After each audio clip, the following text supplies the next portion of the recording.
Hello, everyone, and welcome to another episode of the Y Pod, where we highlight everyday Wyoming leaders.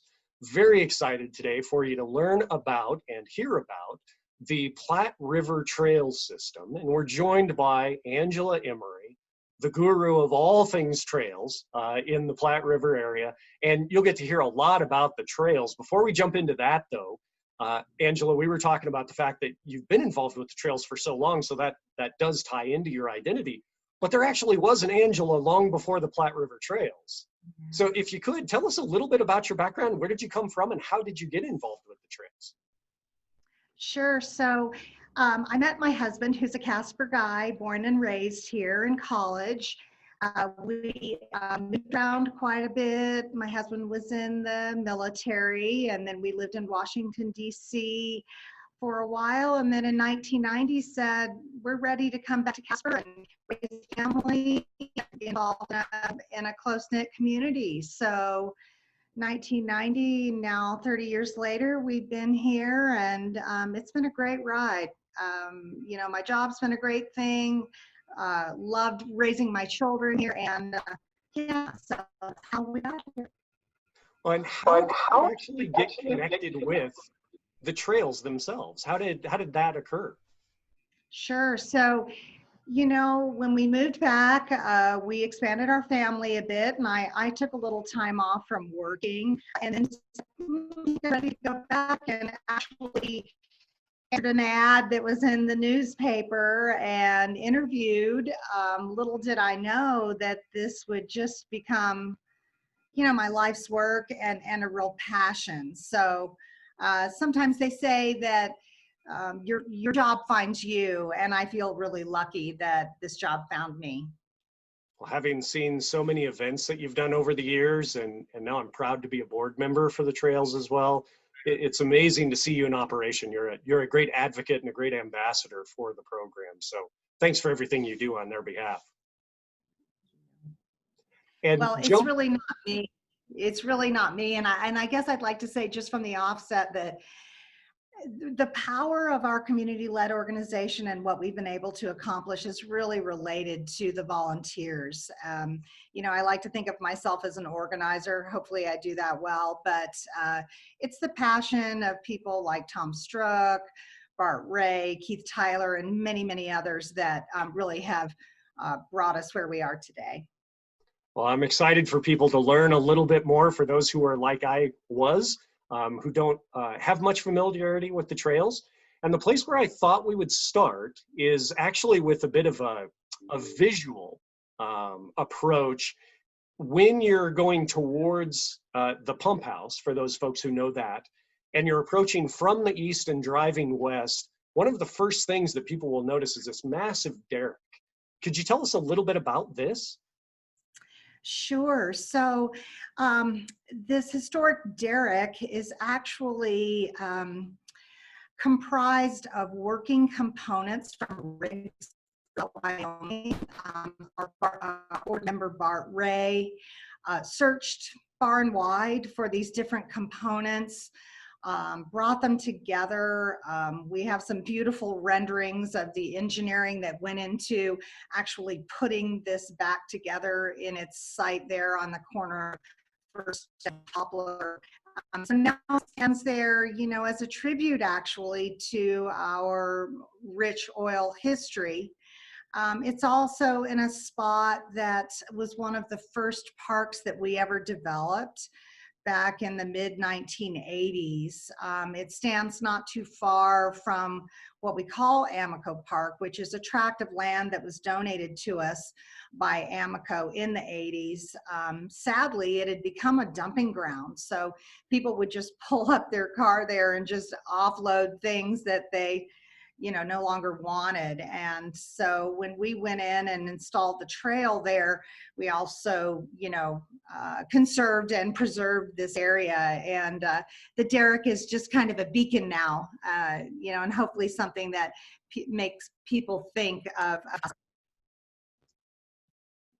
You mentioned the idea of Amoco Park, and when you are in the area, if you're on the Yellowstone Highway and look off to the left, which would be the south, this would be a view of Amico Park. Absolutely. This is the view of Amico Park. And just imagine 30 plus years ago, this is where people would sit on their mattresses and refrigerators and all kinds of other things. So, and now it's truly an oasis. If you go down there any day, you know, people just go and have lunch. Um, of course, now Learning Circle there, we have lots of educational and cultural events that happen there. Weddings happen there. So, you know, it's just a real tribute to how what we feel like trails and our conserve preserve open spaces change the character of a place. And when you talk about character, you mentioned the Learning Circle a few minutes ago. Could you tell us a little bit about this? Because it's just off to the left in the previous photo, but it's an absolutely gorgeous spot. Right, it is beautiful. So gosh, the vista of Casper Mountain there is amazing in and of itself, not to mention the North Platte River. We're so lucky to have the North Platte running through our community. This project was an extension of a larger project that happened about 4 or 5 years ago, where we really upgraded this trailhead, Amico Park. And we had a board member at the time who was very excited about creating a learning and gathering spot here. It is created out of reflective pieces of glass. So at night it glows in a mellow kind of way. It's really quite spectacular, beautiful. And you know, in no way detracts from the nature around it. It blends in, and it's just a wonderful spot. If you haven't been there, I encourage you to go. And if you get just the right angle, or if you happen to be walking on one of the trails on either side of the river, it's pretty amazing to see people involved in yoga or community activities, or to see an event taking place here. It's really pretty remarkable. Yeah, we think it's a very special place, and as there are many special places along the North Platte now. And one of them, I know you're very humble about what you've done in the organization, but one of them is the pump house. And this is a current picture of the pump house. We'll look at a previous version here in just a couple of minutes, but is there anything that you particularly like when you drive up to the pump house, when you see the building? Is there anything that you really enjoy? Well, my most enjoyable moments are when I drive in the morning and the parking lot is full, and you know, you're cycling, people are running, they're walking their dog, they're walking with their grandmother or another family member. So that's what excites me the most, to think that, you know, we started from a place, a building that was pretty much slated to be demolished as a part of the remediation of the area across the river, the refinery. And when our nonprofit stepped in and said, hey, you know, wait, let us see if we can do something with this. And now 10 years later, you go from here's the previous, the before, the after. And again, it's a tribute to all the board members who just gave time and energy, resources, passion, etc. It's an amazing building, a great venue for people who are ever thinking about holding something someplace. And then if you go just past the pump house, this would be just a little bit beyond the building, but you can see it from the building. We have a life jacket station, and then the one reason there's a life jacket station there is the picture that you see on the right. Tell folks who might not know what's going on here on the right-hand side. Sure. Well, let me give a little background. You know, when we moved back to Casper in 1990, the North Platte River was a place to be avoided. I mean, people talked about it. It was smelly. It was, you know, polluted. It was, you know, not desirable. So, you know, now I've been in the remediation, you know, 15 years or so ago. And there was this steady drumbeat of, we've got to clean up our river. We have this wonderful jewel. And one of the methods for doing that was our Casper Whitewater Park, which is comprised of 5 whitewater features. There actually is some hydrology behind the features that put some pressure on the sides of the bank to slow down the percolation of the product that's in the ground into the river itself. So, but what a wonderful asset it has become, the Casper Whitewater Park. People come from all over the region to play in these features. And now on any given weekend, if you come to the river, people are just playing and enjoying. So the picture on the left of a white station is a tribute really to that many people in the community had about the fact that people are in the river. We had some drownings. We had a very tragic drowning about 5 years ago of a young boy, and we just said, we've got to take this into our own hands. We want people to have fun in the river. We want them to enjoy it. And so this little small sub together, Platte River Trails is the financial spearhead of it. But basically we provide free life jackets for loan, and they're free. We just ask people to return them. We've sought grants from various avenues to make it possible, and now there's no reason why people can't get in the river and enjoy it safely. And fantastic to watch a family pull up in the parking lot, as you mentioned, and walk over and get these life jackets and think that they might not be able to do this activity if that program hadn't been set up. So it's a remarkable piece. Yeah. And then this is a view from almost if you were standing in the direction of that loaner station and looking back towards the pump house. And then for those who aren't familiar with the trails, if you were to walk down the trail you see on the right-hand side, you'd actually then walk along the area where the learning circle is. And for people who haven't been on the trail, one thing you wouldn't be familiar with, or even if you use the trail, you might not pay attention to them, but there's so many small things that you've added to the trail, like this bike rack here and the other pieces, the signage, the way markers. I can only imagine that must be a constant project for you, Angela. Well, you know what, we saw it actually as an opportunity, Eric. When we moved into the space, you know, of course, at first we were just concerned about renovating the building and doing the landscaping, but then we realized, you know, we really want to be the trail center.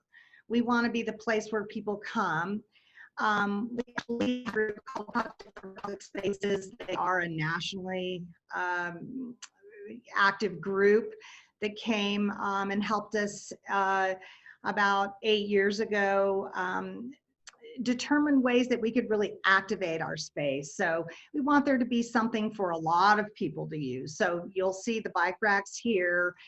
We have some very fun kind of multi-age exercise equipment a little way down the pathway. Of course, we've got our patio where people can just enjoy their lunch any day if they want to come sit on our patio, enjoy their lunch. So it's really all about having this space be a place that people want to come, feel comfortable, and use it for everyone, you know. So that's really our goal, is to get people out on the trail and have them have something fun to do. For people who are watching and connecting dots also, you might have noticed every once in a while some people walk behind Angela in this video. They're actually walking on the trail that you see behind her right now. They're walking on the trail that you see in this photograph. So it's we can see Angela's office there. You're probably in the office working in this picture, actually.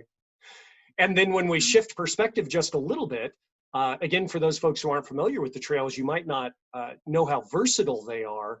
On the left-hand side of this photo, there's a bridge that will take you from one side of the river to the other side of the river in a very, very short period of time. And Angela, the idea of these bridges, we're going to look at actually a few different bridges that are a part of this. But when you think about this bridge that's right by the pump house, what pops to mind for you? Sure. So, you know, the North Platte River is so much a part of the Casper community. And obviously we are a recreational trails group. So, but when I look at bridges, I actually think about the the settlers that were coming through Casper on their way west. And I think about how they forded the river, the North Platte, back 150 years ago. You know, again, the river is just such a huge, valuable asset, but people want to get from one side to another. So bridges are cool in that way. They get you from one side to another. I think they look cool. They're great engineering, and they're just really a big part of what we're doing right now. Platte River Trails, bridges, building bridges. Building bridges in so many ways, Angela. And speaking of bridges, this is a different view of a bridge. Could you tell us a little bit about this one? Sure, this is the first bridge we installed, Eric, and it is at the North Casper Soccer Complex. So really it gets you from that soccer complex over to the north side of the river into this more natural area. So then people continue along the river there and meander and make their way then towards the pump house on that side of the river. But we've done a lot actually in the last few years to make connections via this bridge over into North Casper. So last summer we extended the trail more towards a park called Riverview Park in North Casper, and we're doing some more work in that area. So bridges just help connect people, right? And we're just using these bridges to do everything we can to get people more connected.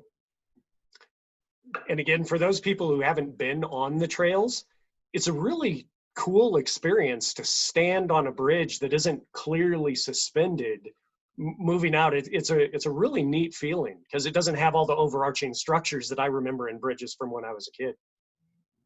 Great views and just, yeah, like none other. So this is the view from the other side of the river, looking east as the river is flowing downstream towards Glen Rock. Yeah, just amazing views and such a great asset, the North Platte. And if anyone is ever feeling stir crazy in their office during a workday or in their house, when you look at the wide open space above the trail, it really does have a very calming and soothing effect for people to go out on the trails. Absolutely. And speaking of which, this is a different part of the trail again that people might not know about. This is the Robertson Road Trail, if I remember correctly.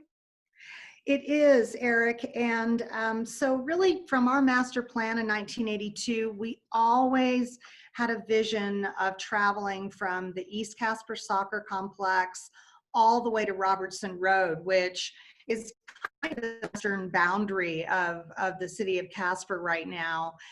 So several years ago, we installed the Robertson Road Trail. It has served those burgeoning neighborhoods on the west side of town very well in the last few years, but it also set the stage for a project that we are working on right now, which is to build another bridge from Paradise Valley to Robertson Road. And what this project will do is open up the trail system from Robertson Road, again, all the way to the east side. So children and families that live on the west side of town, kids that go to Oregon Trail School, that live out there, they'll be able to get on their bike, hop on the bridge, travel all the way to downtown Casper, to the library, to the Nick, to City Hall, and the soccer complex, all without ever getting on a city street. So we feel like it's a game changer. We're very excited about it too. And there are a lot of projects that you have in the works. There's another project that we had talked about that was tied to the idea of the overall system, because there is an entire system of trails, if I remember. There is. So even though our work started primarily along the river corridor, and we feel like that is, you know, kind of the spine of our community trail system, since 2002, we've been working with our partner, the city of Casper, on the Casper Rail Trail. So this is a beautiful photo of the downtown portion of the rail trail, which actually does now extend all the way to Walsh Drive on the east side. And it's amazing the number of people that use this trail as a way to commute to work from the east side. We have further plans to extend the rail trail all the way to Edna's Kimball Wilkins State Park, and a bigger plan. We hope to be a partner with the Rails to Trails Conservancy in their nationwide effort to construct what they're calling the Great American Rail Trail that will travel from Washington, D.C. to Washington State. And we look forward to the day when those tourists come to our town and stay for a couple of days and enjoy Casper before they head west. That's a remarkable idea, Angela. Yeah. And this is a picture of an existing project, an existing bridge, but it also ties to an upcoming project. Right. So we love bridges. We've talked a lot about bridges. This is the Robertson Road Bridge. It's a vehicular bridge, but it shows it has a bump out for people to enjoy the river there. So it's an example of another project we're working on with the Wyoming Department of Transportation and again with the city of Casper to enhance on the upcoming rehabilitation of the Poplar Street Bridge. Bridges are not reconstructed very often. This is a once-in-a-lifetime project, and Platte River Trails just jumped in and said, you know, we need more enhancements here for the people that are going to be walking on this bridge. It's once in a lifetime. Let's make it spectacular. And so we hope in 2021 that the new Poplar Street Bridge will feature bump outs like this one you see here. And for someone like me who's a longtime resident of Casper, thinking back about even the changes that have already happened to that Poplar Bridge, and then imagining what it's going to look like in the future, the next generation of people who grow up in Casper will think that this is normal. And it's really exciting that you're making changes like this that really will affect the entire community. And the last project that I was going to ask you about, I know you've devoted a lot of time, not only yourself, but the board and community advocates and lots of different agencies to not just spreading along the river and through downtown, but this project creates a totally different aspect to the trails.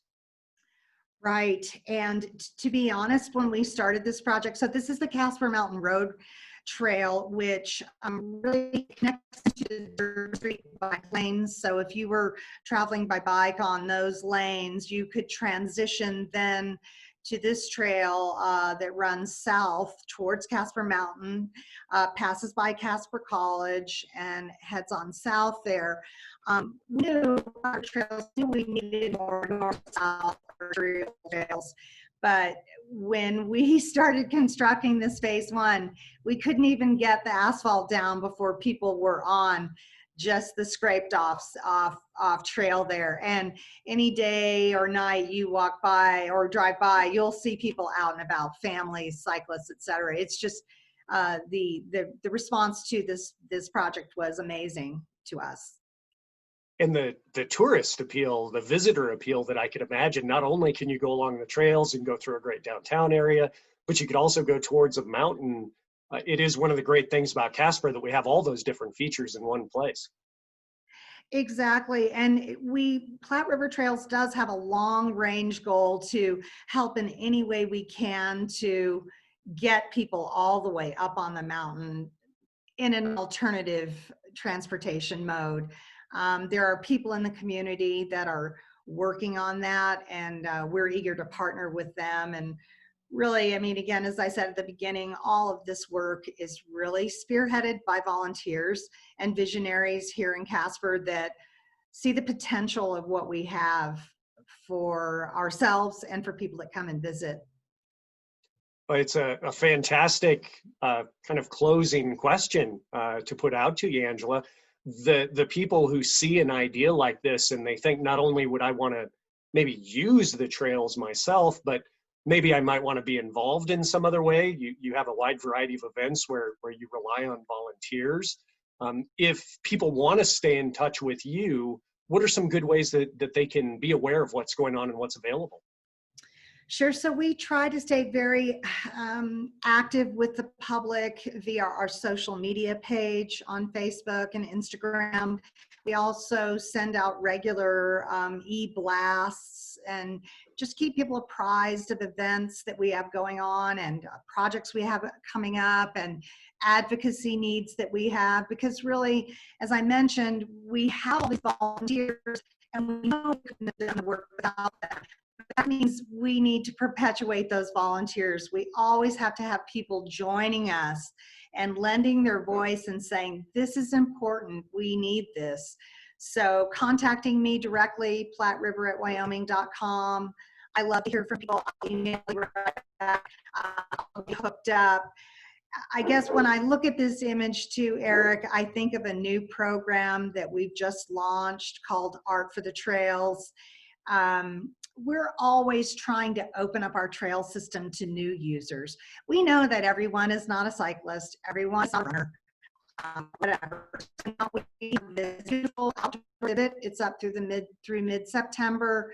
Works of art done by local artists. They're temporary, but they're just meant to delight and inspire and maybe make people have some conversation as they're walking on the trail. Well, as a resident of Casper, and I'm sure anyone watching this can tell, I'm a fan of the trails and a fan of yours. You mentioned the idea of inspiring and delighting and building bridges. Thank you for the work that you do in organizing everything that takes place and just constantly trying to make the community a better place. Thank you for everything that you do, Angela. Thank you, Eric.